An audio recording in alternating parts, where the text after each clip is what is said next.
Here we go. We are live with the video game Sommelier. I am Ryan Swindoll, and today we are discussing Subnautica. Actually, we're not so much discussing it as we are diving into it. We are going to play probably about an hour of this game and hopefully get your feet wet with the whole experience. I know I'm going to be rife with puns tonight. So I'm going to switch over to it. And oh, yeah, we're live. We're good to go. So Subnautica is a very successful indie game by Unknown Worlds. I first connected with Unknown Worlds way back in high school when they released Natural Selection, which was this hybrid first-person shooter real-time strategy game built off of the Half-Life engine. And they created their own company and built Natural Selection 2, and then they entered early access with this title probably, I'm going to guess, 8 years ago, a long time ago, and it was an immediate hit, and it was a very, very successful game. So interestingly, the game is a little hard to get into, but it is, again, one of those best-in-class games that I highly recommend to anyone that enjoys games. So we're going to start a new game. And if this is your first time playing Subnautica, you might want to do the freedom route, which removes the hunger and thirst aspects of this game. And why I recommend that is because the hunger and thirst survival mechanic, while it's perhaps a little more immersive, really doesn't have anything to do with the core gameplay loops.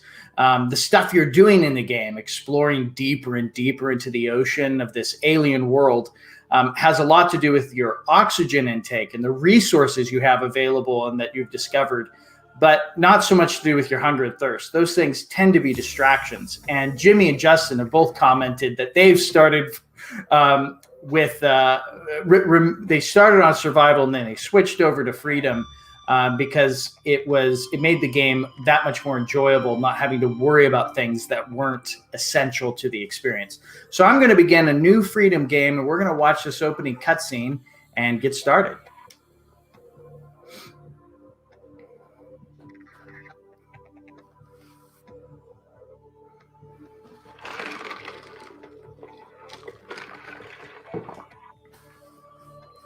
Loading entity cells. It's like, what is all that stuff?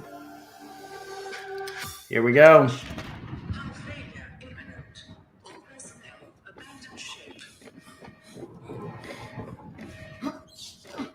I hate it when this happens. Launch in 3, 2, 1.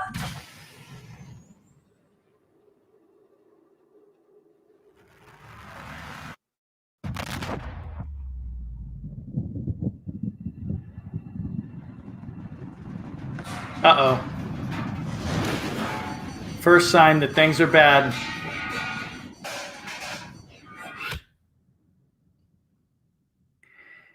That had to leave a mark.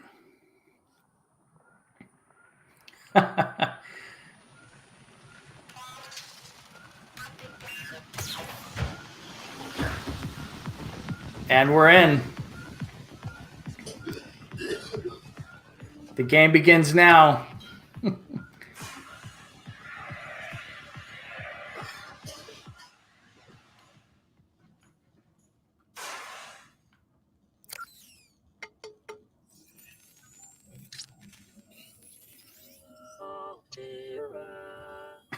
I never heard that little jingle before. Altera. Minor head trauma. This is considered an optimal outcome. This PDA has now rebooted in emergency mode with one directive: to keep you alive on an alien world. Please refer to the databank for detailed survival advice. Good luck. So this is our onboard storage, and this is the first thing you might miss when you're looking at the game. Okay, so we're not going to need any of the food or water, which is excellent. We're also not going to need the fire extinguisher because we put out the fires. So we find ourselves in this little life pod, and we know absolutely nothing except that all this stuff is broken, except for our fabricator, which is really helpful because we're going to be using that a lot. And we could climb the ladder. We could go below. Let's climb. Here we go.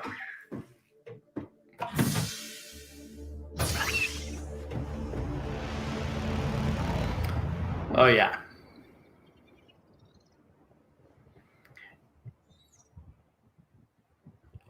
I love it. So Suffered hull failure. Cause unknown. 0 human life signs detected. we are the only survivor. So many games, open world games, have that opening vista shot where you come out, you see the landscape sprawling in front of you, and it's filled with possibility. What's so counterintuitive about this game, especially if you climb out the top of the life pod, is you see your damaged ship and just ocean. Nothing. Okay, so we're going to actually go back inside and show you what happens when we go the other way, because this is also a way to get out of your escape pod.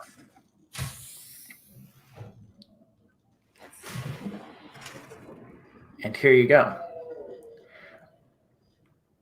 This underwater world. And it looks like, beautiful reef. There's alien creatures swimming with you. We've got our oxygen meter decreasing. That's the number of seconds we have of breath. We have 27 seconds left. So the core loop of this game, and there's little tutorials around here telling you to do certain things like break these rocks to collect resources. We're going to be taking breath a lot. Survival has just decreased to unlikely, but plausible. And in the early game here, we are going to be hunting for rocks. We've got some titanium, we have some copper, and we're just going to be observing things, grabbing things, and trying to figure out what we need. We picked up some metal salvage. Here's some weird alien mushrooms. We'll grab a couple of those. And we got to get a breath. Oxygen. There are also fish. We won't need the fish very much because we won't be eating them. But we will be probably scanning them later to learn things about them. This is a thing we should be scanning later too. Yeah, let's keep grabbing stuff.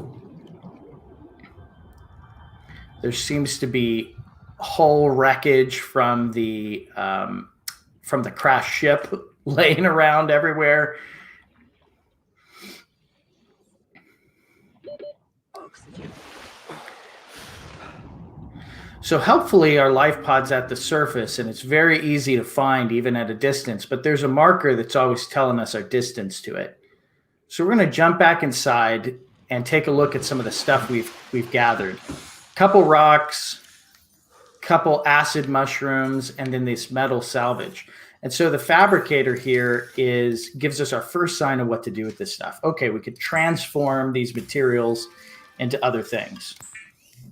The metal salvage can become titanium, and then we can build, a battery. That seems interesting.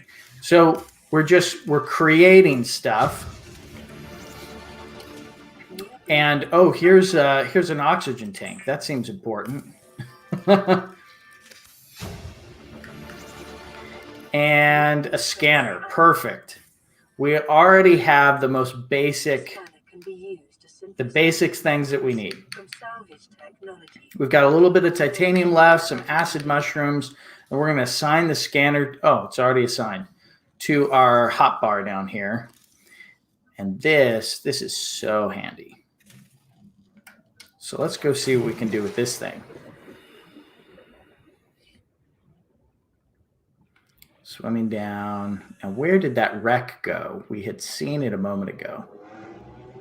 We're already swimming a little bit slower because of the oxygen tank we put on and some of the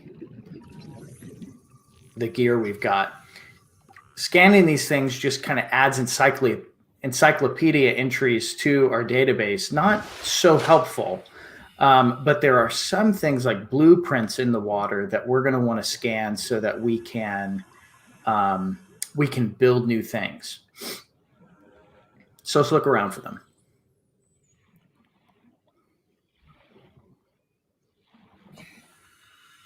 All these fish have fun names: Boomerang, Peeper, because of the big eyeball. All right, have we found that wreck? Is it around here? Let's see. Ah, here it is. This is what we needed.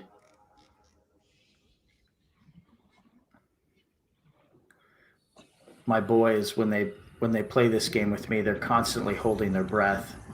Beacon fragments. So the beacon is very important. We're going to want to unlock this really early on in the game, and thankfully they give it to you right out the gate, because the beacon is what helps us keep track of landmarks around in the ocean. There we go.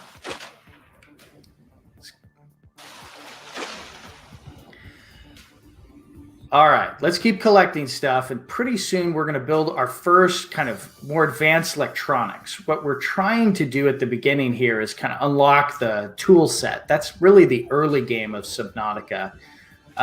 Getting those 5 slots you see at the bottom of the bar there filled with tools that we'll be needing to build underwater bases and do cool stuff. So let's see. What else we got around here? Let's grab a couple more mushrooms and let's find some more rocks. Here's one. Oh yeah, we can knock them open a lot easier now with this tool in our hand. Here's another. All right, we can do it. There it is. Let's grab a breath. All right, down we go. Let's see. So at the beginning here, we've stayed within like 100, 150 meters from our opening pod, but you can see, there it is right there. It extends, the ocean extends in all directions very far. And it also gets very deep. And we're gonna want some basic resources and tools available before we venture out into those deeper waters. We will head out there a little bit because we're not able to build a few things without the resources outside of our kind of main area. So let's see. Here's another little wreck. Let's go down and investigate that too. Oh, is that another beacon or a grav trap? Let's scan it. Grav trap. Wonder what that does.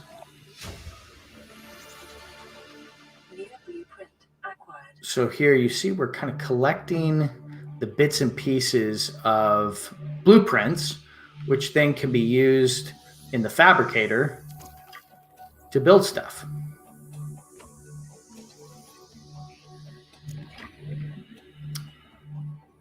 Oh yes, our first night. So at nighttime, the whole ocean changes and appears bioluminescent, much like those scenes at night in the movie Avatar. Very evocative, and in fact, it's now inviting us to travel into these caves. Damage to the Aurora's drive core sustained during planet fall. And if we're not careful, we're not going to be able to find our way out. Oh no.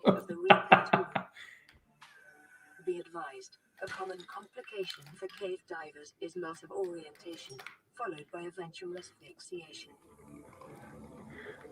That's very funny. Creature eggs. And we're grabbing stuff. All right, good. We made it out. 30 seconds. Let's see if we can build anything else. And we'll see the exact specifications. So we clearly need a repair tool. And let's see. Glass, that seems important. Let's build one of those. Yep. What else? Copper wire. Let's build one of those. Excellent. Let's see. High capacity tank. Okay. We haven't seen silver yet. We haven't seen, well, we can get another glass. That would be helpful. Oh, let's get some rubber to build some fins. What else? Tools. There's the repair tool. We need cave sulfur and silicone rubber. Flashlight may be helpful, but only at night. Survival knife. That's very important. We need some rubber for that as well.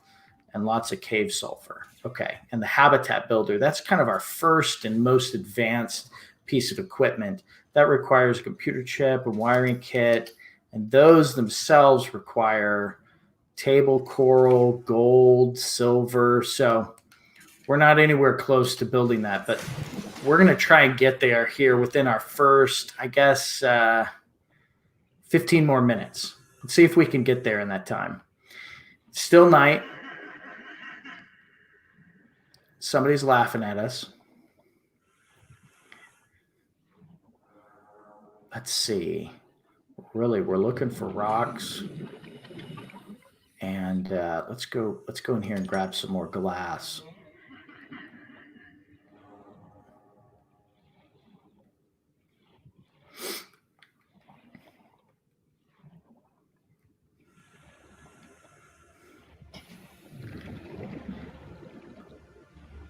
So what I love about this game is how there's been no like objective marker placed on the screen. It hasn't said go here, you know, and this is the next step of the story. It very much throws you into this sandbox, right? This ocean sandbox, and you know, asks you to make something of it. Let's see.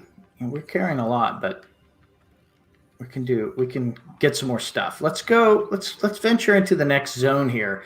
So these regions are called biomes, and they are separated. Yes, they're separated by. Let's grab 3 of those and then head back.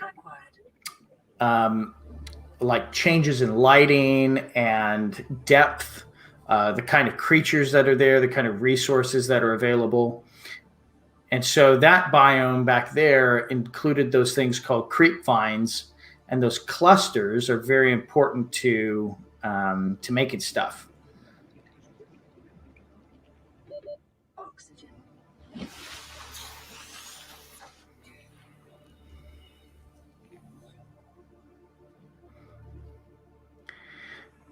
All right, here we go.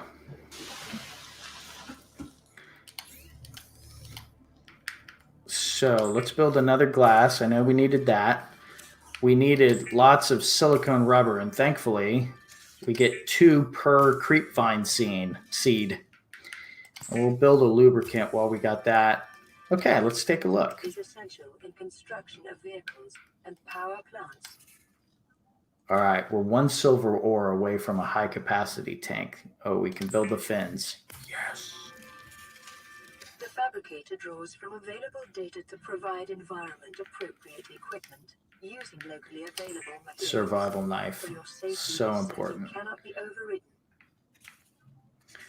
Okay. Were removed from standard survival blueprints following the massacre on Abraxas Prime. The knife remains the only exception. So we have this knife now, which is so handy. We'll use this also to break down our metal salvage, because it's not useful as metal salvage, but it is useful as titanium. So now day 2, here we go. We now have a knife. So let's make use of it. I'm telling you, I find this very amusing. And there we go. Grabbed a couple pieces of that.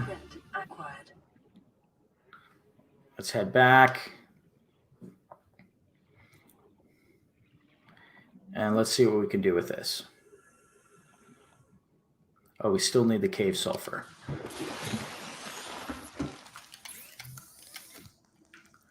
Fiber mesh. Is that all we can build with it? Yeah, let's build one fiber mesh.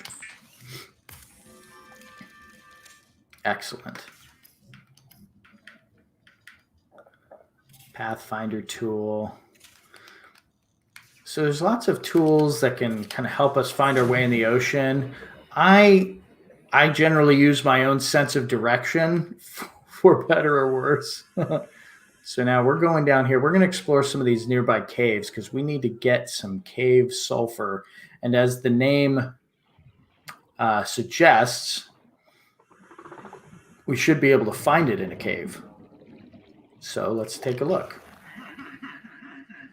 Oh yeah, here we go. So this is just some more rocks. Can't break enough rocks in this game.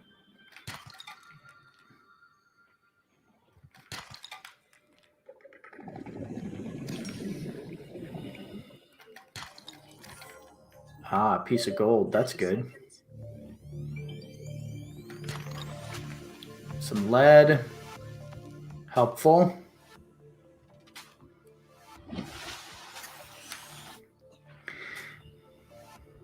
So this is a bit of a deeper cave. And the deeper you go, the more valuable resources you tend to find. And these little chunks here, sandstone chunks, have some of the more advanced resources that you'll be relying on the whole game. And we've yet to find cave sulfur, though, so let's keep looking around.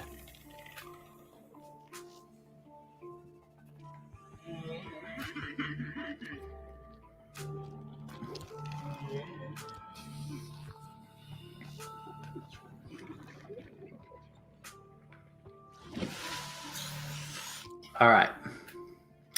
Yes. Also, table coral.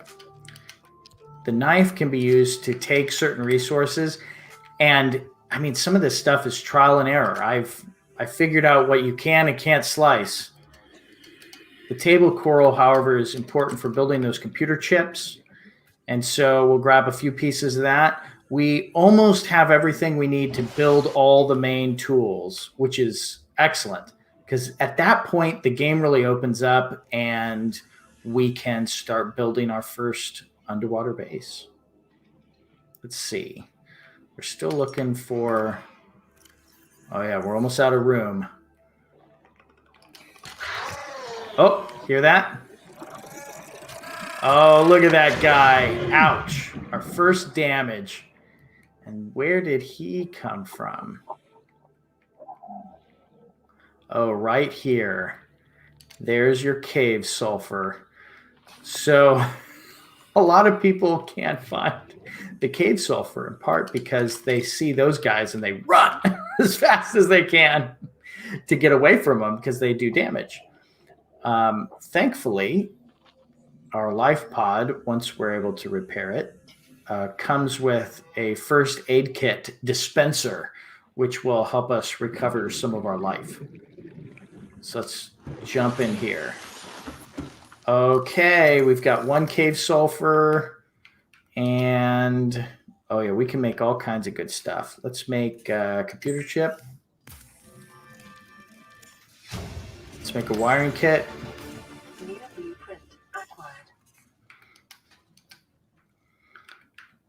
First aid, we won't need to make that because of the dispenser. Here's our repair tool. This is the next essential piece of equipment.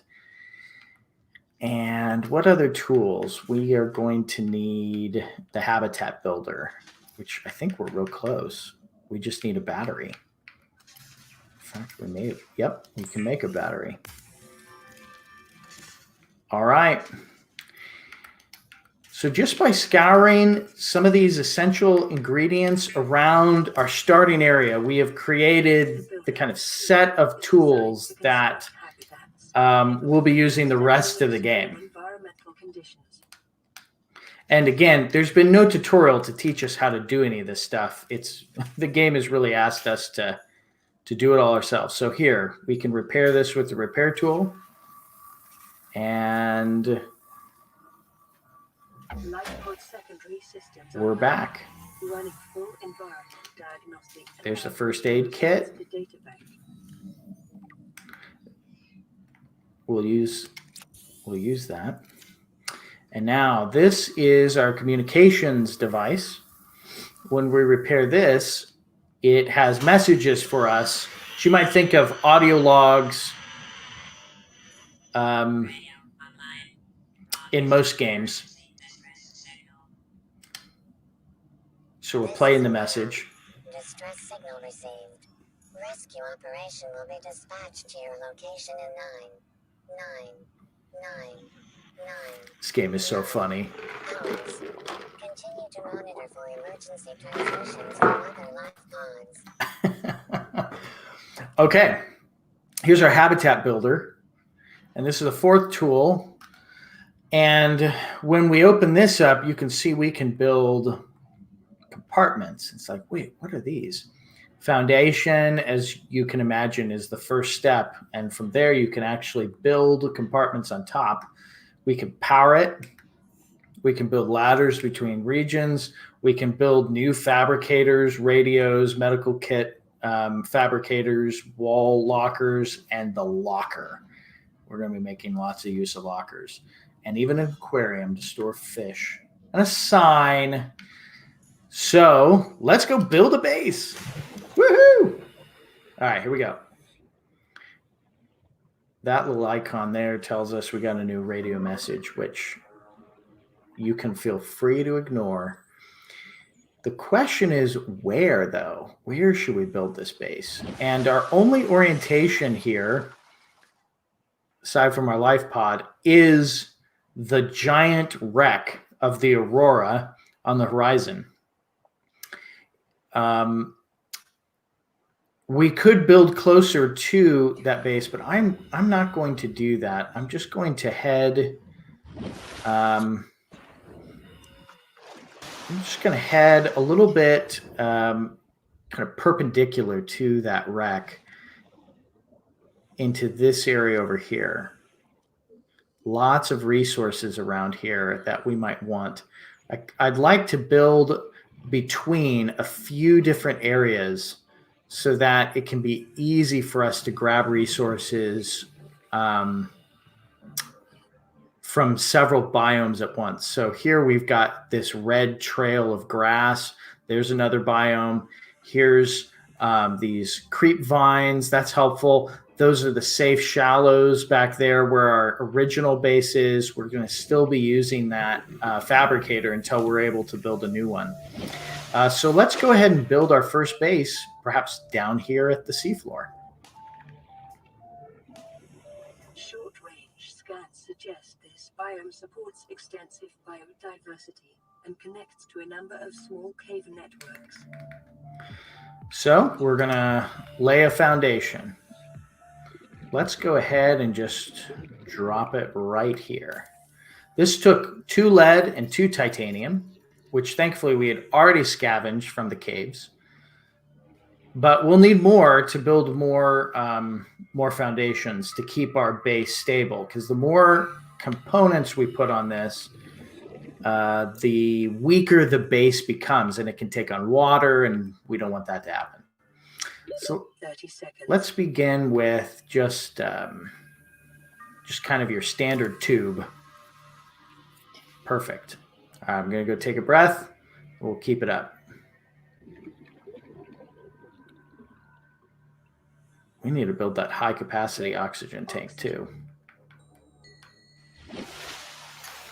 All right. Every base requires a foundation, then an airtight compartment and a way to get in, the hatch. So we'll build this on this side. It's easy to find. And now we're inside. Emergency power. No power. Oxygen Of production. course. Offline. So to gain power, we have to attach a method of power. In this case, we have a solar panel.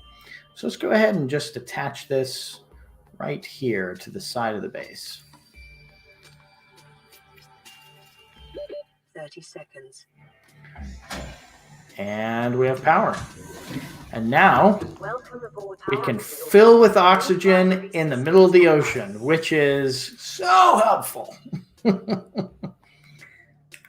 So if we want to extend our base further, perhaps create a little junction here, or we'll be getting additional kinds of components that we can attach to our base as we explore the wrecks around this region. The key here, though, for this to be useful is for us to build a fabricator.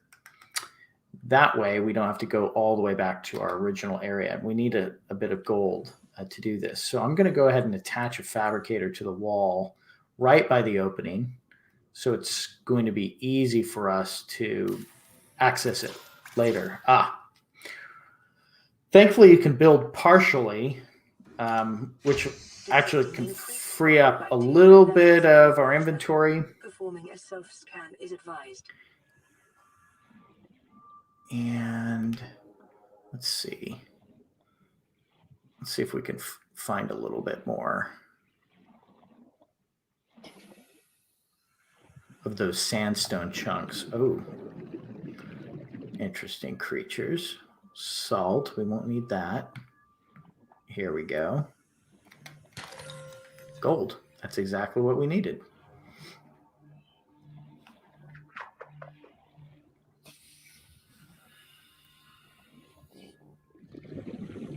What's this?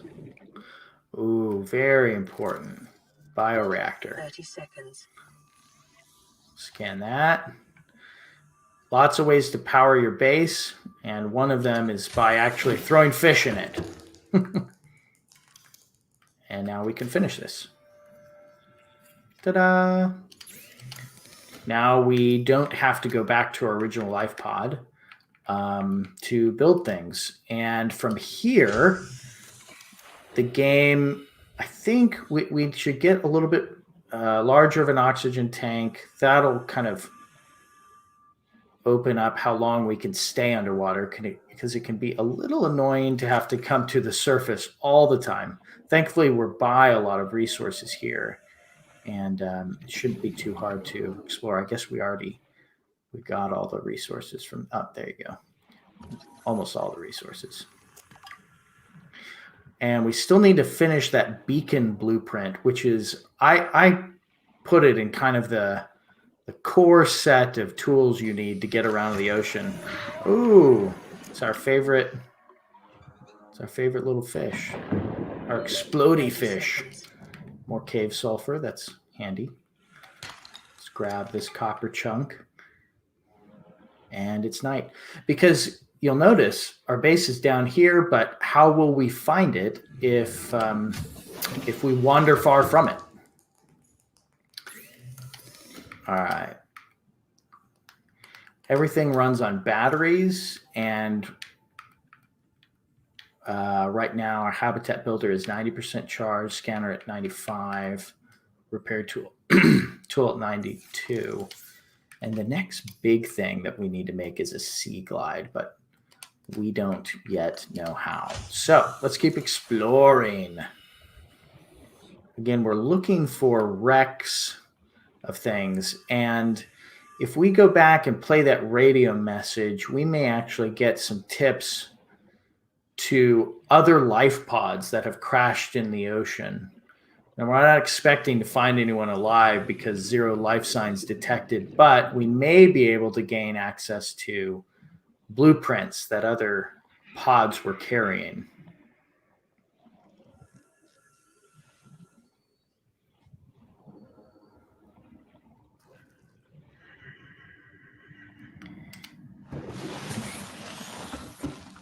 There we go. Play. This is Life Pod 6. I have a passenger on board. Coordinates attached. We've landed a kilometer from the crash site, but there's radiation in between us and the rendezvous. Request immediate assistance. 6 out. Signal coordinates corrupted. Approximate transmission origin recorded to data bank. Okay. That's not helpful. Let's see. Codes and clues. Sunk to 100 meters depth. Area with red grass. Approximately 400 meters west-northwest of Life Pod 4. Well, we don't even know where north is. We will eventually, but not yet. So we have more exploring to do in our area around here.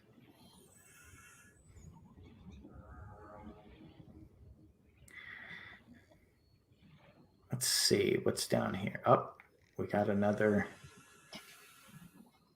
notice came in. Oh, you know what? I just realized we almost lost our initial base. Is it down here? Oh no. We didn't pay attention to how to get to it. Actually, we did. In relation to the Aurora, we went to the left, perpendicular to it. And here we seem to have gone in the opposite direction because we're kind of staring at the back of the Aurora. So that's good.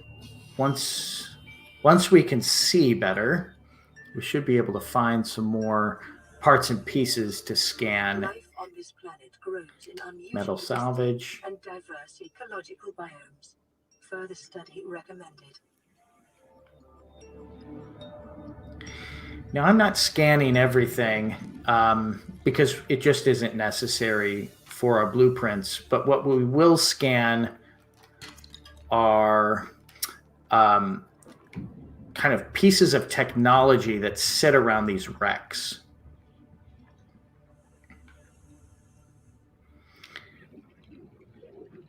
And it's really hard to see at night where those might be. Sometimes they're inside of these little boxes.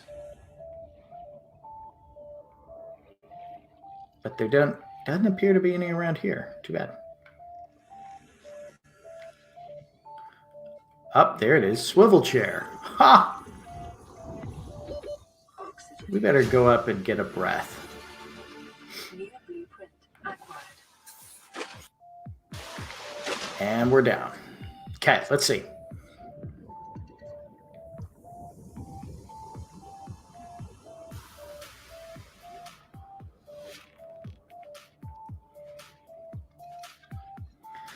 Now I'm just kind of wandering aimlessly here until we can see again. And thankfully, we always can find our way back to the initial life pod.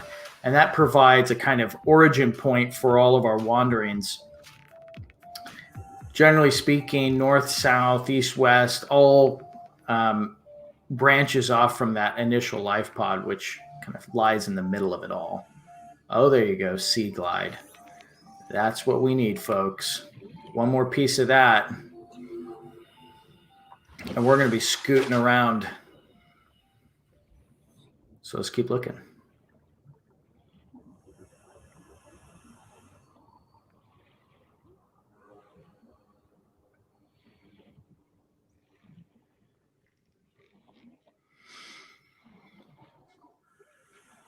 Okay, more metal salvage.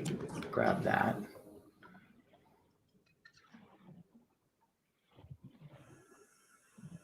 Creature eggs. So it's sometimes at the bottom. They look really interesting, but they take up a lot of space. Ooh, a stalker.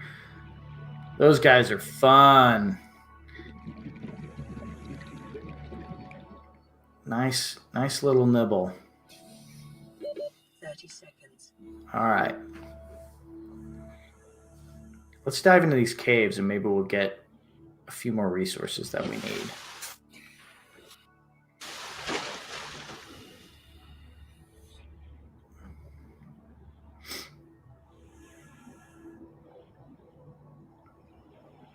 Helpful tip, this brain coral here releases bubbles of air that you can actually camp over and refill without having to get all the way to the surface. There's some more lead. That'll be helpful for another piece of foundation. And how are we looking on our... Yeah, we've got a couple more rows of resources. What I'm not doing is trying to fill my inventory with one type of resource. That can be really difficult on your inventory. Let's see here. Another creature egg. Eventually, we'll be able to hatch those creatures. Let's grab a breath and then let's see about exploring this red domain.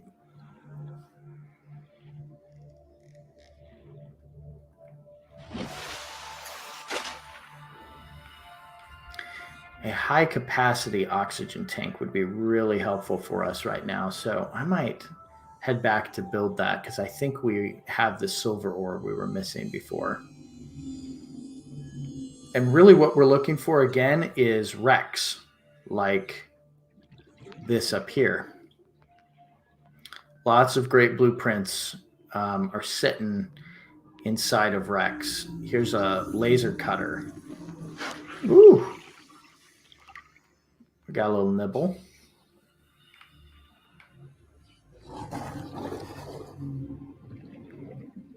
Scanner room, another helpful piece of equipment. Integrating new PDA data. These moments give me anxiety.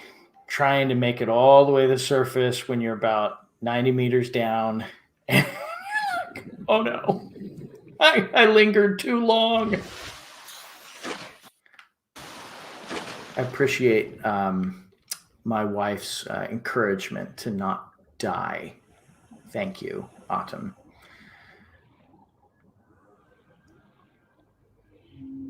And let's see what other pieces we can find here. Nuclear waste disposal. That is so specific. All right. New blueprint acquired. Let's take a look. Anything else? It'd be nice to finish the sea glide or...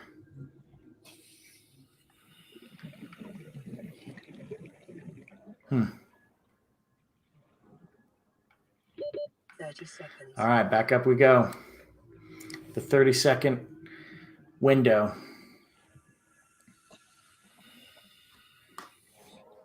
So already we've been playing about, I guess, 35 minutes here.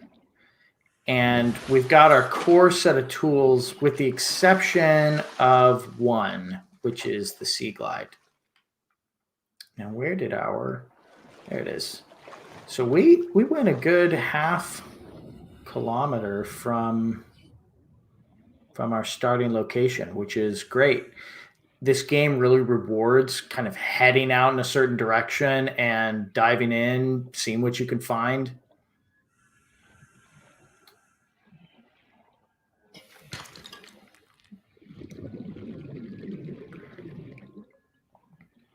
And because your life pod acts as an origin point, you always have some place to fall back to.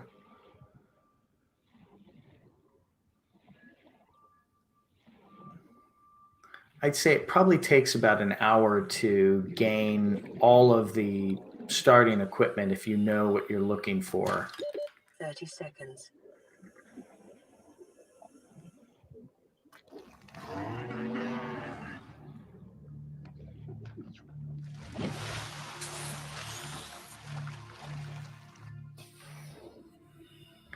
Here you go. Here's a box with something in it. Mobile vehicle bay. Oh, the places you'll go. So the mid game becomes about two main things: unlocking the submersibles, and there's several in the game. There's a little kind of one-person. Oops, there we go. A one-person submarine.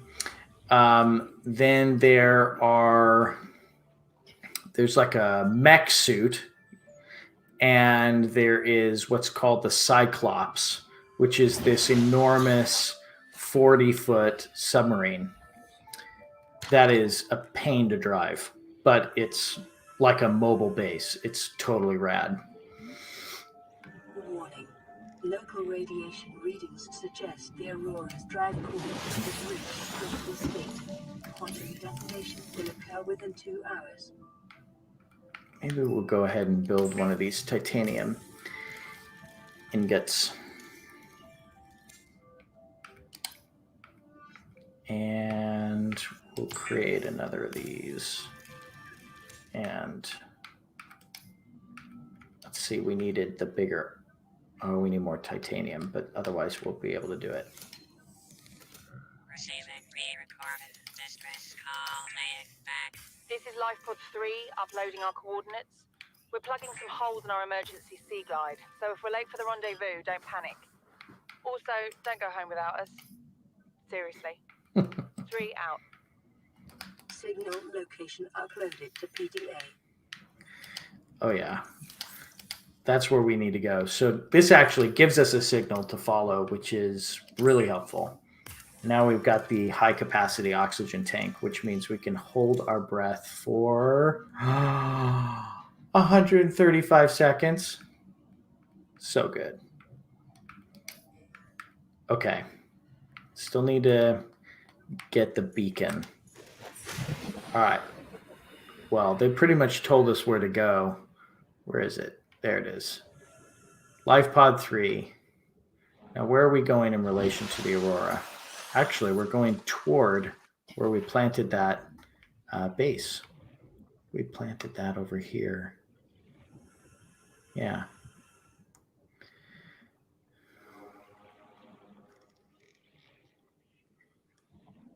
Aw, there's our little base. Little guy.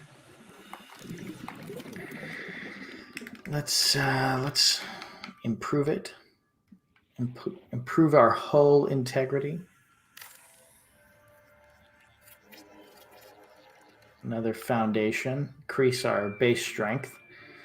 And then, because this is so critical, we're going to show you how to build, not a swivel chair, but this, the wall locker. I'm actually going to plant it right here at the entrance. And it's a little tricky, I think, to get the placement exactly how you want it. Usually you want these things pushed as far to the wall as possible. Anyway, this is good enough. Okay, so now when we come in, we're greeted with our fabricator, very essential, and this. Now, we've been hauling around stuff that we don't need on a regular basis. The fiber mesh we can get rid of, the titanium, the copper, pretty much anything that we've created, and then even some of these resources. In fact, stash it all there, right? Now we're left with just our tools. And if we want to use the fabricator, it's a small matter to just hop into the locker and grab what we need to build stuff. That is so helpful. So we're going to go now to this LifePod 3, and the less we carry, the faster we swim. In fact, even just not having anything in your hands means that you travel faster in the water, which is a helpful tip, I think, for reaching some of these areas quickly. But soon we're going to build the Sea Glide, and it's going to make our lives so much better.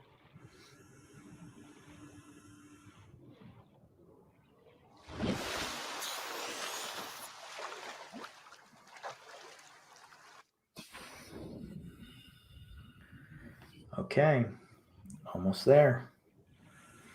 So this area we haven't been to yet. A couple interesting things over here, like this is a very memorable tunnel.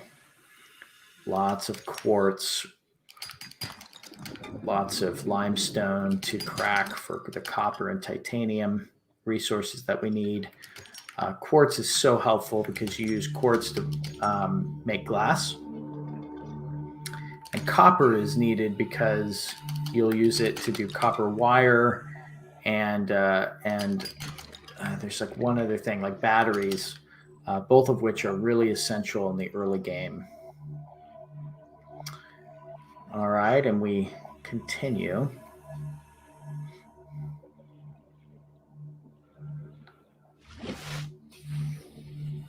Grab a quick breath.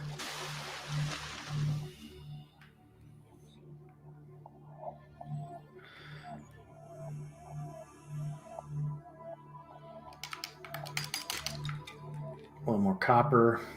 All right, almost there. Oh, yeah.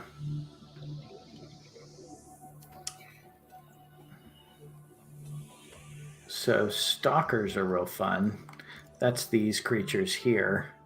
They will come after you if you get too close, but otherwise there isn't a lot of need to fear some of these creatures in the water. All right, here we are.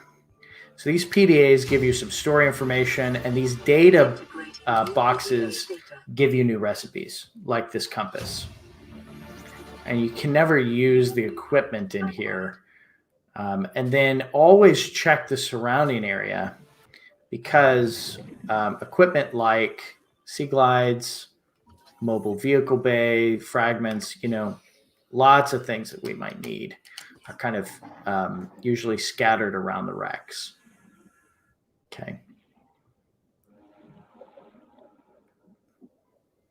But where?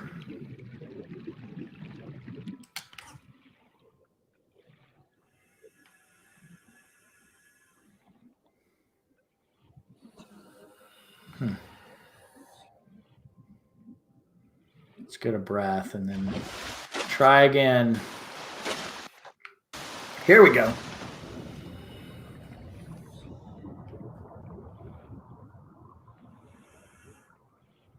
More metal salvage, but no sea glide? Oh, come on. That's why we came over here, was for the sea glide. Oh, wait. Sea glide fragment. There you go. And it's unlocked. Congratulations, survivor. You have exceeded your weekly exercise quotient by 500%. Data indicates that swimming was your favorite activity. Be sure to vary your routine for uniform muscle development. Oh, so funny. All right, and we unlocked the mobile vehicle bay. Both critical.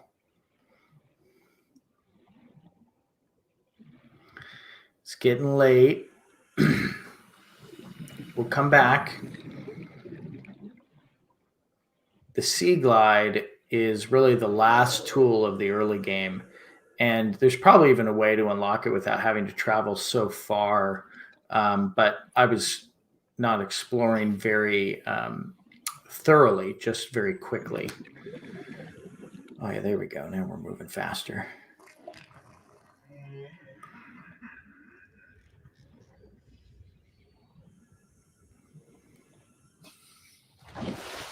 Pretty sunset here.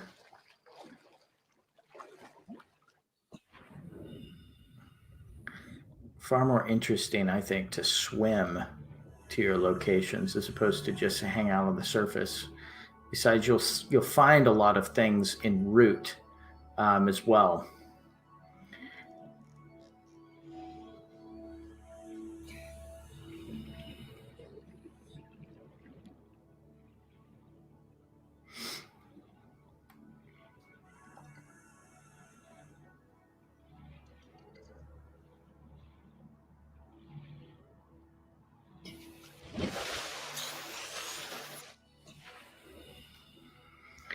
So the sea glide is essential. It's basically a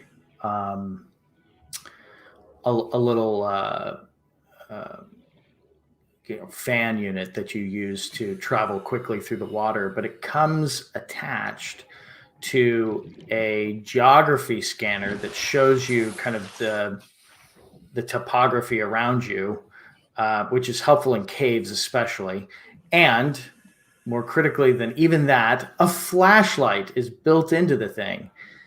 And the only problem with it is that you burn through the battery so fast. which means you usually need to carry a spare just in case. Okay. So let's take a look at the Sea Glide. Where is it? You got to hunt through the menus to find. There it is. So we need lubricant, battery, and copper wire, all of which I believe are hanging out in our base. So let's remember where we parked the base. There's the Aurora. Oh. Emergency. A quantum detonation. Let's watch this. In the Aurora's drive core. The reactor will reach a supercritical state in T-minus 10, 9, 8, 7, 6, 5, 4, 3, 2.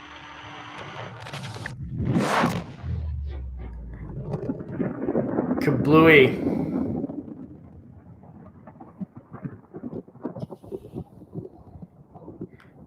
Yeah, you can watch that above or below the water, and it's fantastic.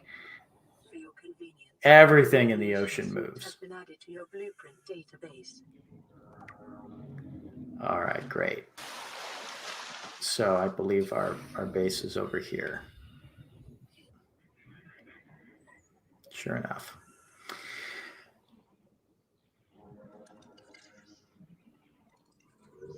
Okay, so from now on, heading in that direction toward the Aurora actually exposes us to radiation and will kill us. So we don't want to do that. Let's grab all our stuff. Ta-da. I think we'll need a battery. So we'll build one. And then we can now build our Sea Glide. Oh, the Sea Glide. Yes. Will increase your effective exploration range. For your safety, Yes, it will. Supplies for long journeys and stay within 5 kilometers of the nearest life pod or habitat. So there it is. There's the map of the area. Shows you, say, where depressions of caves are and kind of their general dimension. You can toggle even the light on and the map off, the light in the map, or just the light. And that's so helpful. So now we're no longer worried about exploring at night. Ooh, something took a bite out of me.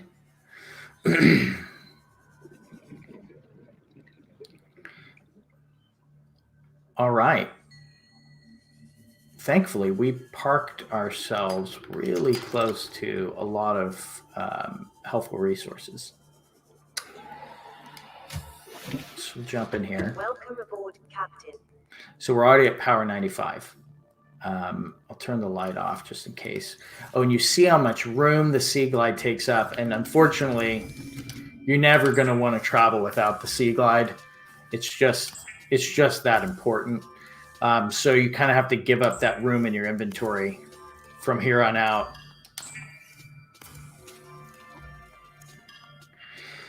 All right. The next thing we'll want to build is the mobile vehicle bay. Where is that? Oh, rebreather. Oh, we're definitely building that next. So when we head down under 100 meters, you can imagine how much more difficult it is to breathe. And for that reason, so we need another silver ore. For that reason, you definitely need a rebreather when you're traveling through these deep areas, because your breath begins, I think, to be lost at about twice the rate. There's some copper. Grab that. We're looking for sandstone chunks because that's where we're going to find our silver. There's another silver. It's exactly what we needed. Oh, while we're here. More lead. Perfect. Lead's very useful for, of course, base foundations and the radiation suit. Wiring kit. And now the rebreather. So helpful. Ta-da! Oh, inventory's full. Couldn't pick it up. So this is a common thing. Let's throw some of that in there. Now we can pick up the rebreather, and we've equipped it. Okay. We can do the deep dives now.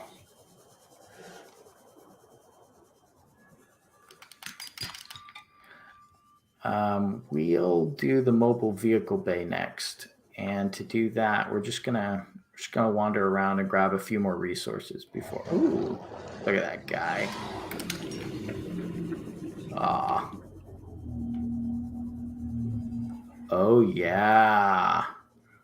Oh yeah, lots of good stuff around here. Scans show a nearby cave entrance, depth 90 meters, leading to an unknown environmental biome. Ooh. There's another bioreactor there. You're kind of switching back and forth between your scanner and your Sea Glide. So even having those next to each other on the hotbar helps.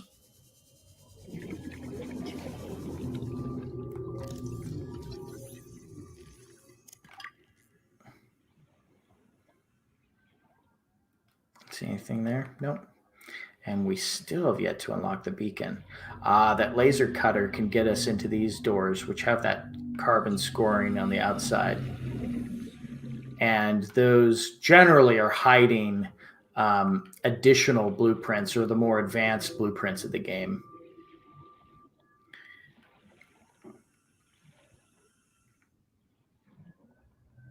Let's see, anything else? Doesn't look like it.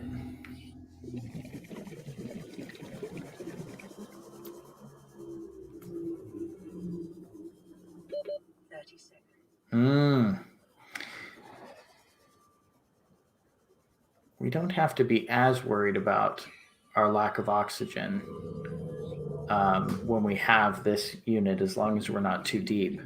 But we are cutting it a little close here. You have, I think, about 8 seconds maybe after you hit 0 as the lights slowly fade and to make it to safety.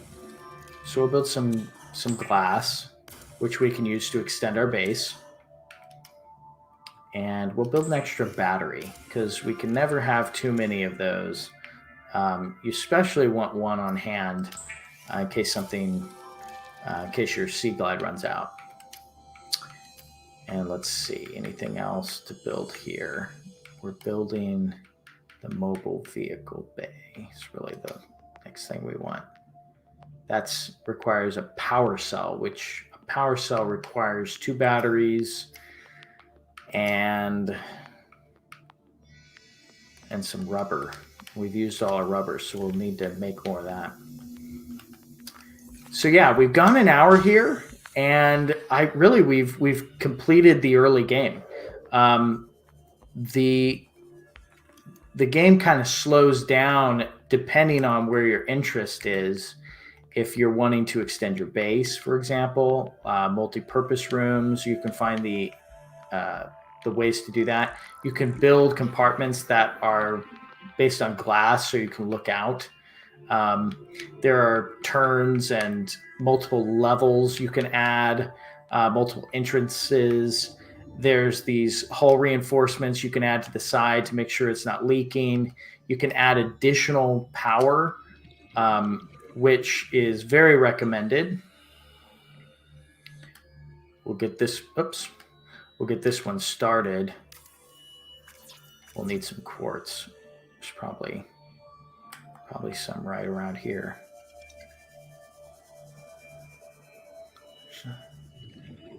Oh, this whole time. Sea glide fragment was right there.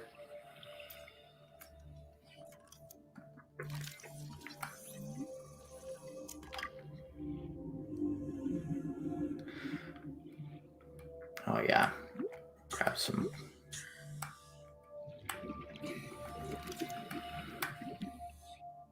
Probably my favorite component, though, to build in your base is something called the moon pool. And the moon pool is allows you to dock your submersibles at your base. It's a fantastic addition, and you just have to find, again, the blueprints in the surrounding area. Following the radio signals and unlocking where those locations are will generally bring you to some of the most important and helpful areas. All right, so where'd our base go? I think the last thing we should do to end this broadcast, we should find where that cave entrance is that she had mentioned, the PDA had mentioned. And just go all the way to the bottom of it and drown. For the joy of submersion. When you die in this game, which will happen, you'll lose some resources.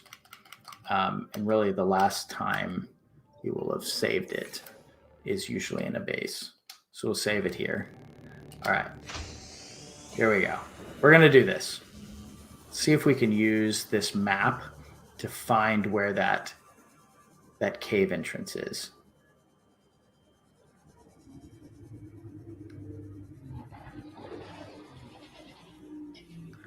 Oh, it's right here. Okay, we're going down.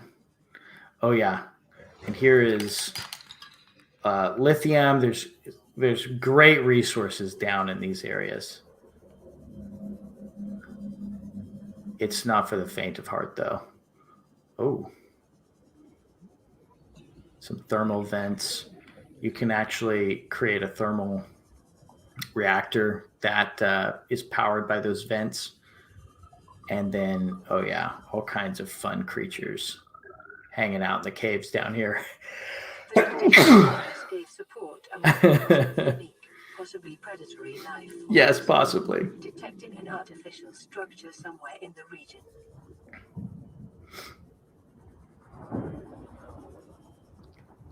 Oh yeah, we're definitely going to be looking around for that.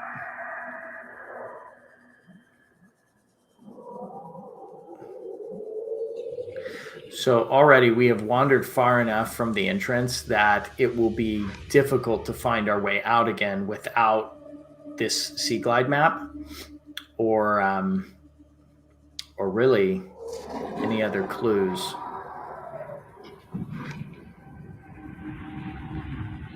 Ooh, and now this is too hot for us, so we got to be careful. I said we'd go the distance. I want you to see what happens when you die. Oh yeah. And now you discover that there is evidence that people have been here before. And that's a huge revelation. And a good one to end on. So let's count them when we get to 0.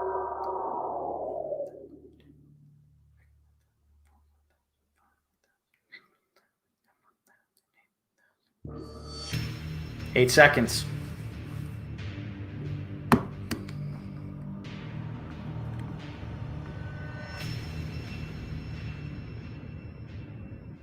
And there you go. You died. We even got to keep our lithium, interestingly. But yeah, that is Subnautica. This is how to get started with the game. And thanks for joining us in on this little underwater adventure. We're going to be discussing this next week, Jimmy, Justin, and I, and looking at what makes this game so special and some of the mysteries that sit at the heart of the ocean here. you'll note that we've really only wandered, I guess the furthest we went from the original life pod was somewhere around 100 meters, or excuse me, 1,000 meters. I guess maybe we didn't go quite that far. And the maximum depth you can get to this game. All right, listen, if you don't want this spoiler, don't listen. But the maximum depth you can get to is, I believe, 1,500 meters down. And as she said, about 5,000 meters in any direction. It's massive. And there's plenty of secrets that still remain. So thanks for watching the broadcast. And yeah, we'll see you all next week.